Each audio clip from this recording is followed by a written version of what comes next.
once we have shifted our frame of reference from the paradigm of an ego in a world run by evil forces and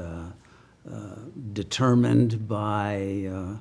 beings who want to depopulate the planet and who want to create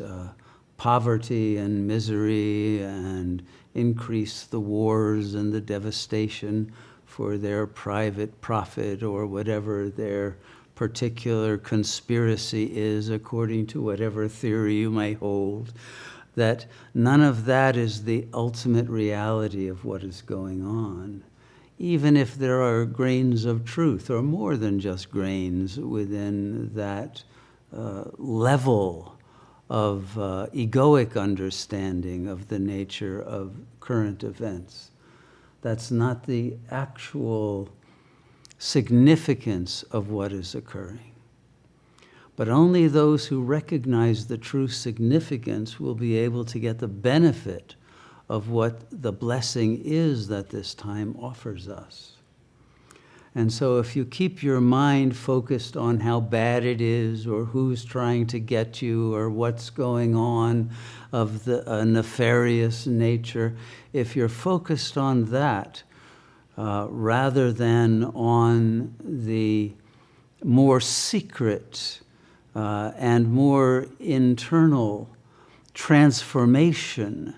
that is now possible and facilitated by the very field of the paradoxical union of the opposites of light and dark, that is bringing us to a capacity to unite the wisdom of these two polarities into a single whole and transcend both polarities into the absolute real that is beyond all of the relative and apparent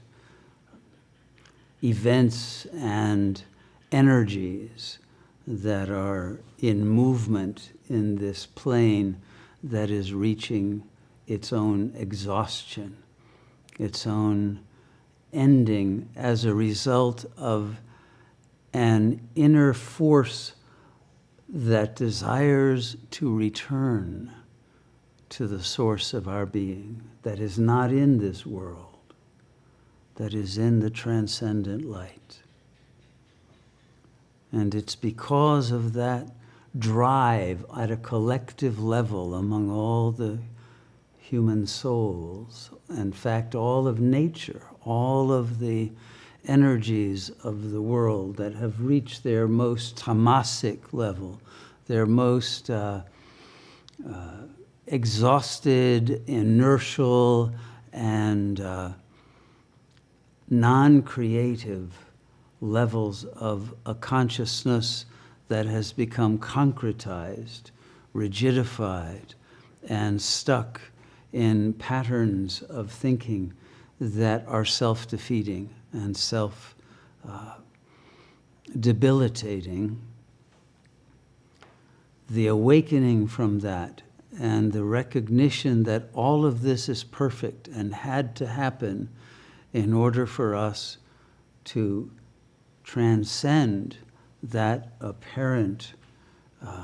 decline and fall of the human spirit, and recognize that indeed this is the moment of the paradoxical union of the fall into the deepest darkness and the arrival of the brightest, most beautiful light of God's presence. So damnation and salvation are both present, and each of us has the opportunity to choose which is our destiny. And it's because of this extreme polarization of forces that this moment is actually the most auspicious of all, because one can choose the absolute graduation from this wisdom school that the world is by passing this final examination now, and understanding that it is that attainment of fearlessness, of the serenity of sahaja samadhi, of the complete egoless presence in a state of divine love and generosity, and of the giving of that light to all who wish to receive it, and the leaving behind of all of the phenomenal plane enmeshments, attachments, and desires that have led us to this fate of a world that chose the freedom for the ego, which in itself is enslavement of the soul and loss of connection to the spirit,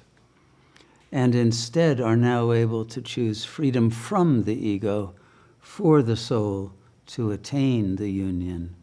with the absolute non-duality of pure spirit.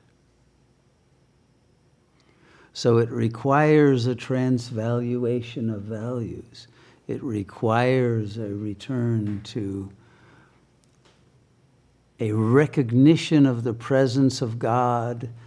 after the death of God and the ridicule of religion and all of the teachings of the various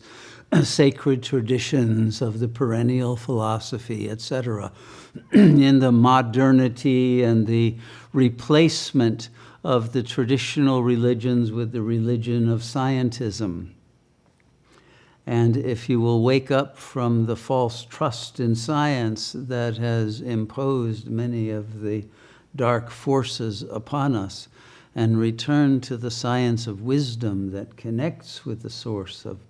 infinite intelligence, we will awaken to the understanding of all that is happening here. We will see that it's not a result of stupidity, that it is indeed something happening that's being engineered, that is being planned, that is being brought about through forces that are at their own level manifestations more of Mephistopheles than of Shiva or of Allah, but nonetheless that even Lucifer serves God, even the dark forces serve the light. There is non-duality even in that moment in which we feel that we have been abandoned, or we have abandoned God and been left to the dark forces. No, even those are simply vehicles to bring us home. They are not antagonistic to that supreme governor of reality. And if we are in touch with and serving that force of absolute goodness, then there will be a conversion even of those forces that seem to be negative and oppressive into vehicles of liberation. But our third eye must open to be able to see that deeply, and to be unafraid of death of the body, to be unafraid of loss of physical properties, monies, and all of the things taken for granted during the period of capitalism, and to recognize that as that falls, a new world order indeed is coming about, but not the one that too many people are afraid of, but a divine order. But the divine order will not happen until we have become divinized and eliminated any trace of our own projection of that darker reality, by eliminating our own seeds of greed, of envy, of attachment, of superiority and inferiority,